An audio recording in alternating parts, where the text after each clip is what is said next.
اللهم إني أسألك علما نافعا.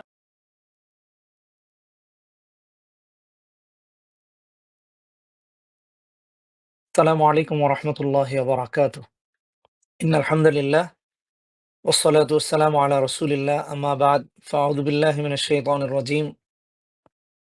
بسم الله الرحمن الرحيم. لقد كان لكم في رسول الله أسوة حسنة لمن كان يرجو الله واليوم الآخر وذكر الله كثيرا. صدق الله العظيم.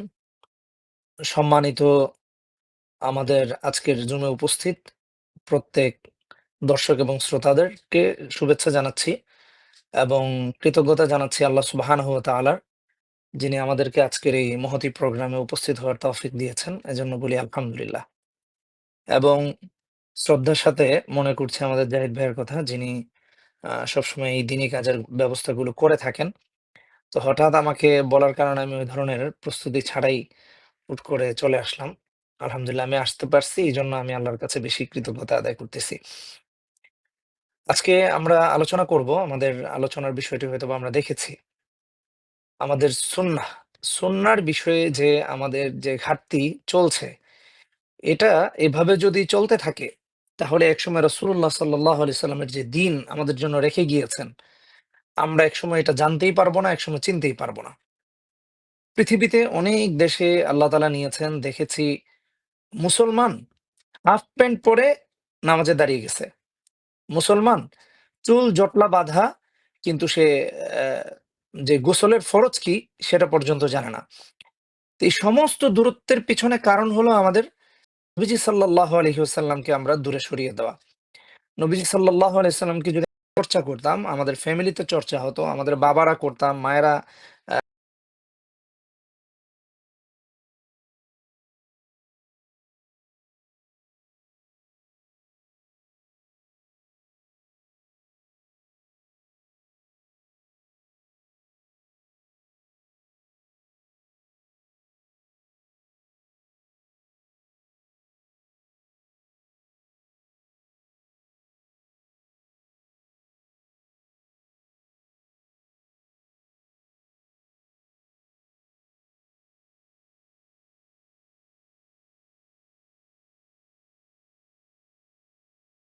আমাদেরকে করতে বলেছেন।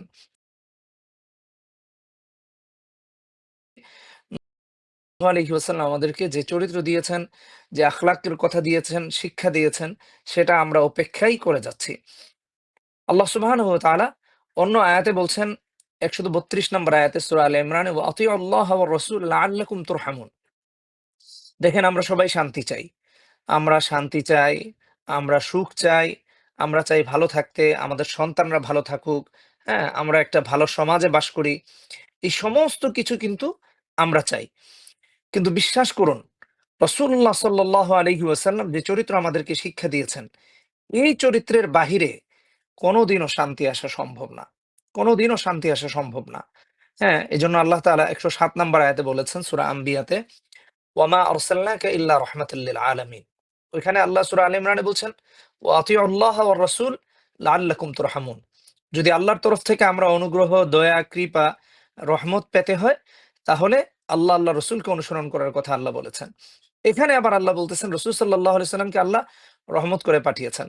আল্লাহ নবীজিকে এইজন্য রহমত করে পাঠিয়েছেন, যাতে করে মুহাম্মদ সাল্লাল্লাহু আলাইহি ওয়াসাল্লামের রহমতি চরিত্রটা আমাদের সন্তানরা ধারণ করে, আমাদের বাবারা ধারণ করে, আমাদের মায়েরা ধারণ করে, আমাদের সমাজ, সোসাইটি, আমাদের রাষ্ট্র, আমাদের পুরো এরিয়া, সমাজ ব্যবস্থা সবকিছু যেন রাসূল সাল্লাল্লাহু আলাইহি ওয়াসাল্লামের চরিত্র দিয়ে পরিবর্তন হয়ে যায়। যতদিন এটা না আসবে, যতদিন এটা না হবে, ততদিন পর্যন্ত পৃথিবীতে মানুষ শান্তির জন্য যত লড়াই করুক, যুদ্ধ করুক, যত যাই বলুক, কোনোদিনও সম্ভব না। এজন্য আল্লাহ সুবহানাহু ওয়া তাআলা অন্য আয়াতেও বলেছেন, সালাত কায়েম করতে, যাকাত আদায় করতে, এবং রাসূলকে অনুসরণ করতে বলেছেন। সূরা নূরের ৫৬ নম্বর আয়াতে, ওয়া আকিমুস সালাতা ওয়া আতুজ যাকাহ ওয়া আতিউর রাসূল লাআল্লাকুম তুরহামুন। সালাত কায়েম করতে বলেছেন এবং যাকাত আদায় করতে বলেছেন এবং রাসূলুল্লাহ সাল্লাল্লাহু আলাইহি সাল্লামকেও অনুসরণ করতে বলেছেন। আমাদের এখন সমাজে দেখেন, আমরা যাকাত দেই, আমরা ঠিকই আবার সালাতও আদায় করি, আমরা রোজাও রাখি। সবকিছু ঠিক আছে। আমাদের নামও মুসলমানের নাম। সমস্ত কিছু আমাদের ঠিক আছে। কিন্তু আমরা নবীজি সাল্লাল্লাহু আলাইহি ওয়াসাল্লামকে অনুসরণ করি না। আমার হেয়ার কাটটা নবীজির চরিত্র মতো হচ্ছে না। আমার ঘুম, আমার খাওয়া, আমার ফ্যামিলিতে চলাফেরা, সন্তানকে পরিচালনা করা, স্ত্রীকে পরিচালনা করা, আমাদের যারা অনুগত ব্যক্তিরা আছে, বন্ধু-বান্ধব আছে, তাদের সাথে আমরা সুন্নাহগুলো শেয়ারও করি না এবং তাদেরকে সেই কথা অনুসরণ করতেও বলি না। এজন্য শুধু সালাত এবং যাকাত দিলে হবে না। নবীজির চরিত্রের বাহিরে গিয়ে এমন কিছু করলে আমরা তো অসম্পূর্ণ থেকে যাব। হ্যাঁ? রাসূলুল্লাহ সাল্লাল্লাহু আলাইহি সাল্লামের শাফাআত আমাদের দ্বারা অর্জন হবে না। কিয়ামতের দিন নবীজি সাল্লাল্লাহু আলাইহি সাল্লাম আমাদেরকে দাঁড় করিয়ে দিবেন। এখন অনেকেই যে আমি সালাত আদায়ের কথা বললাম এবং যাকাত আদায়ের কথা বললাম। অনেকে বলতে পারেন আমাদের সমাজে একটা বিভ্রান্তি এখন আছে যে আমি যদি শুধু কোরআন অনুসরণ করি তাহলেই তো এনাফ। রাসূল সাল্লাল্লাহু আলাইহি সাল্লামকে অনুসরণ করব কেন? দেখেন এই সমস্ত আয়াত যেগুলো পড়লাম এগুলো তো কোরআনের আয়াত। সো কোরআনেই তো আল্লাহ তাআলা তার রাসূলকে অনুসরণ করতে বলছেন। কোরআনেই তো আল্লাহ তাআলা নবীজিকে অনুসরণ করতে বলছেন। আরো অনেক জায়গাতে আল্লাহ তাআলা বলেছেন। এমনকি সূরা নিসাতে ৬৯ নম্বর আয়াতে আল্লাহ সুবহানাহু ওয়া তাআলা বলছেন, "ওয়া মান ইউতি'আল্লাহর রাসূল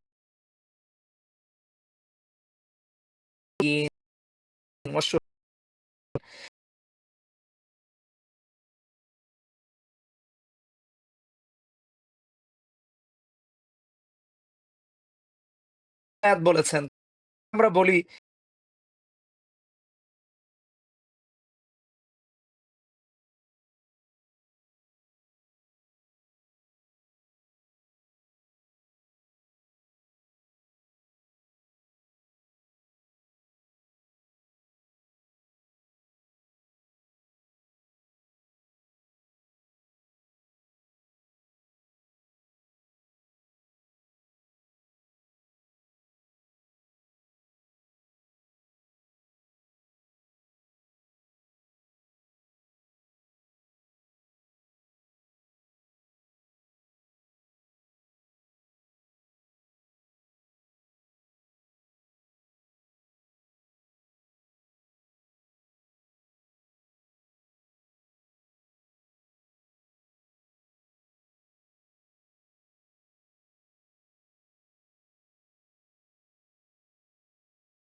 ওকে ধাক্কা দিয়ে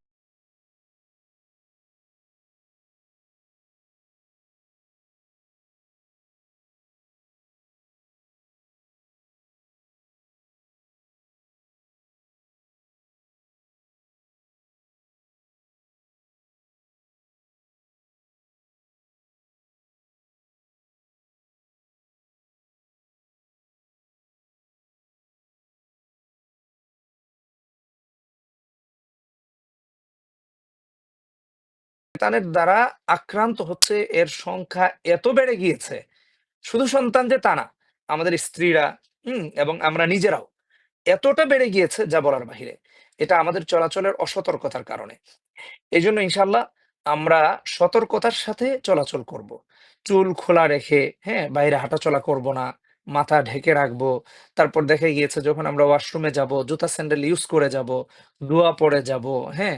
তারপরে বের হওয়ার সময় দোয়া পড়ব, হ্যাঁ? এমনকি জুতা স্যান্ডেল ছাড়া যাব না। আ এই সমস্ত বিষয়গুলো আমরা ইনশাআল্লাহ যদি খেয়াল রাখি, তাহলে দেখা গিয়েছে যে শয়তানের অনেক ধরনের ওয়াসওয়াসা থেকে আমরা বেঁচে যাব। এই হাদিসের মধ্যে এবং রাসূলুল্লাহ সাল্লাল্লাহু আলাইহি সাল্লাম এই যে ৫৬২৩ নাম্বার হাদিস এবং আরেকটা হাদিস এর সাথে এসেছে ৫৬২৪ নাম্বার হাদিস। এই ২ টা হাদিসের মধ্যে রাসূল সাল্লাল্লাহু আলাইহি সাল্লাম আরো কিছু কথা বলেছেন। দেখেন ইসলাম ১৪৫০ বছর আগে এসেও কতটা সুন্দর, এমনকি কতটা আধুনিক, হ্যাঁ? এবং কতটা বাস্তবসম্মত। আজকে বিজ্ঞানীরা এটা বলে, ওইটা বলে। কিন্তু মোহাম্মদ সাল্লাল্লাহু আলাইহি সাল্লাম ১৪৫০ বছর আগে এই সমস্ত শিষ্টাচার, এই সমস্ত বিজ্ঞান, এই সমস্ত ভদ্রতা আমাদেরকে শিক্ষা দিয়ে গিয়েছেন। এই ২ হাদিসে আরো কিছু কথা সাল্লাল্লাহু আলাইহি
সমস্ত হাজার, হাজার টেলিভিশন একটা মোবাইলের মধ্যেই ঢুকিয়ে রাখা হয়েছে। প্রযুক্তি আমাদেরকে এমন একটা বিপদের মধ্যে ফেলেছে এবং এমন জায়গায় নিয়ে গিয়েছে। এইজন্য প্রযুক্তির যেন অপব্যবহার না হয়, এই জিনিসটা আমরা সচেতন থাকবো। অজু করে ঘুমালে কি হবে দেখেন, আল্লাহ সুবহানাহু ওয়া তাআলার কাছে আমরা এমনভাবে গিয়ে উপস্থিত হব যে আমরা পবিত্র ছিলাম। হুম? আমরা পবিত্রতা নিয়ে শুয়েছি, ঘুমিয়েছি। কারণ আমরা ওইভাবেই আল্লাহর কাছে যে যেভাবে মৃত্যুবরণ করবে, সে আল্লাহ সুবহানাহু ওয়া তাআলার কাছে ওইভাবেই গিয়ে দাঁড়াবে, হ্যাঁ? আল্লাহ সূরা তাহাতে ৫৫-৫৬ নম্বর আয়াতে বলেছেন, "মিনহা খালাকনাকুম ওয়া ফিহা নুঈদুকুম ওয়া মিনহা নুখরিজুকুম তারাতান উখরা।" এজন্য আমরা যেন সেদিন আল্লাহ সুবহানাহু ওয়া তাআলার কাছে পবিত্র হয়ে উঠতে পারি এবং সেই সৌভাগ্যবান মুমিনদের অন্তর্ভুক্ত হতে পারি, এইটার প্রতি আমরা ইনশাআল্লাহ খেয়াল রাখবো। আরেকটা সুন্নাহ হলো রাসূলুল্লাহ সাল্লাল্লাহু আলাইহি সাল্লামের, আমরা যে ঘুমাতে যাবো, ডান কাত হয়ে ঘুমাবো, হ্যাঁ? দোয়া পড়ে ঘুমাবো। দেখা গিয়েছে যে আমাদের মাঝে এখন আমরা গিয়ে শুয়ে পড়লাম। এভাবে তো কতজন ঘুমাচ্ছে। তো আমার ঘুমের মাঝে আর মুমিনের ঘুমের মাঝে পার্থক্যটা হলো কোথায়? আমার ঘুমের মাঝে আর কাফেরের ঘুমের মাঝে পার্থক্যটা হলো কোথায়? মুমিনের মাঝে পার্থক্যটা তো হলো এটাই যে মুমিন দোয়া পড়ে ঘুমাবে, অজু করে ঘুমাবে। তারপর দেখা গিয়েছে যে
মাত্র আল্লাহ সুবহানাহু ওয়া তাআলার জন্য। তো যখন আমরা এই দোয়া পড়ে শুইব, সেই জিনিসটা আল্লাহর কাছে আমরা স্বীকারোক্তি দিয়ে ঘুমাবো এবং এর সাথে, সাথে আল্লাহ তাআলার প্রতি আমাদের কৃতজ্ঞতা প্রকাশ হবে। আর যখন বান্দা আল্লাহ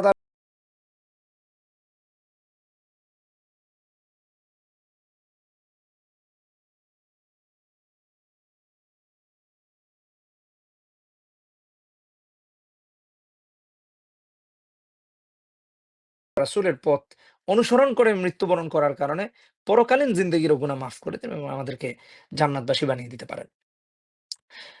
৪ নাম্বার আরেকটি বিষয়, সাল্লাল্লাহু আলাইহি ফিরুন তেলাওয়াত করেছে। উনার নাম হচ্ছে তিনি রাসূল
33 বার এবং আল্লাহু আকবার 34 বার পড়বে। তুমি যেই খাদেমের জন্য গিয়েছো, রাসূল বলতেছেন ফাহুয়া খায়রুল লাকুম, ঘুমাতে তখন এই ৩ খাদেমের চেয়ে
তার জন্য আল্লাহর কাছে সুপারিশ করবে যতক্ষণ না আল্লাহ তার বান্দাকে ক্ষমা না করবেন, ততক্ষণ পর্যন্তই সুপারিশ করবে। এবং এইভাবে সুপারিশ করবে যে আল্লাহ তাকে ক্ষমা করে দিবেন। এজন্য আমার ভাইরা, আমরা যখন ঘুমাতে যাব, অন্য হাদিসের মধ্যে আসছে, হ্যাঁ? ৩৫ নম্বর হাদিসের মধ্যে আসছে। এটা তো ৩৪ নম্বর হাদিস। ৩৫ নম্বর হাদিসের মধ্যে আসছে যে সূরা মুলকের সাথে সূরা হামিমাস সাজদা, হুম? এই সূরাটাও যেন পড়ে। তো এই ২ টা সূরা অথবা সূরা মুলক যদি পড়া হয়, তাহলে ইনশাআল্লাহুল আজিজ এই সূরাকে আল্লাহ তাআলা আমাদের জন্য যথেষ্ট করে দিবেন। আল্লাহ তাআলা আমাদেরকে এই সুন্নাহগুলোর উপর আমল করার তৌফিক দান করুন। দেখুন, অনেক সময় লাগিয়ে অনেকভাবে আলোচনা হয়েছে। এজন্য আমাদের কাছে মনে হয়েছে যে এটা খুব বড় কিছু। আসলে এত বড় কিছু না। আসেন আমরা একটু আলোচনা করি, আবার একটু পর্যালোচনা করি। ১ম যে আমল, সেটা হচ্ছে সন্তানদেরকে সন্ধ্যা হলে আমরা ঘরে আটকে রাখবো। তখন তাদেরকে বাহিরে রাখবো না। কারণ শয়তান ঘোরাঘুরি করে। এমনকি আমরা ঘরের পাত্রগুলো যখন ঘুমাতে যাব তখন সেগুলো ঢেকে রাখবো, হ্যাঁ? এবং ঢাকনার উপরে যদি ভারী কিছু দিয়ে রাখতে হয় সেটা দিব।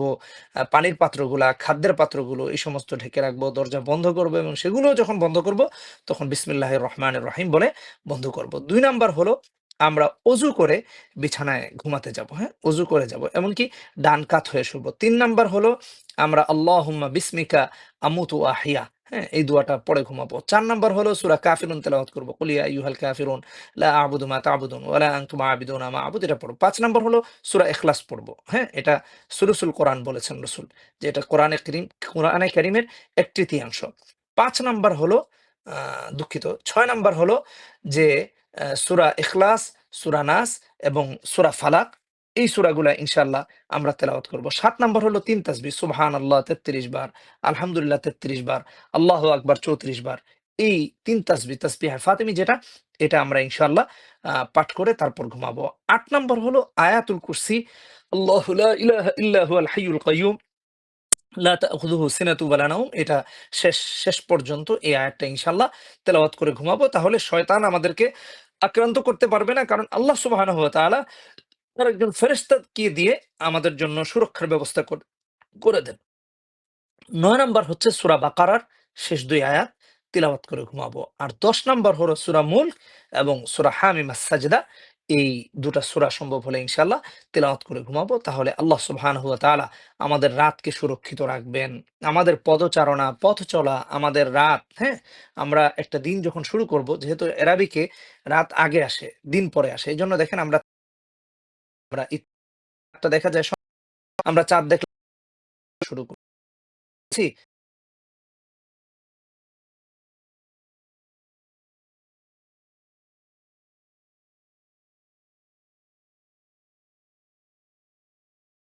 আমরা সেই সুন্নাহগুলো জানলাম।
সুবহানাহু ওয়া তাআলার অনুসরণ কাটাবো। আল্লাহ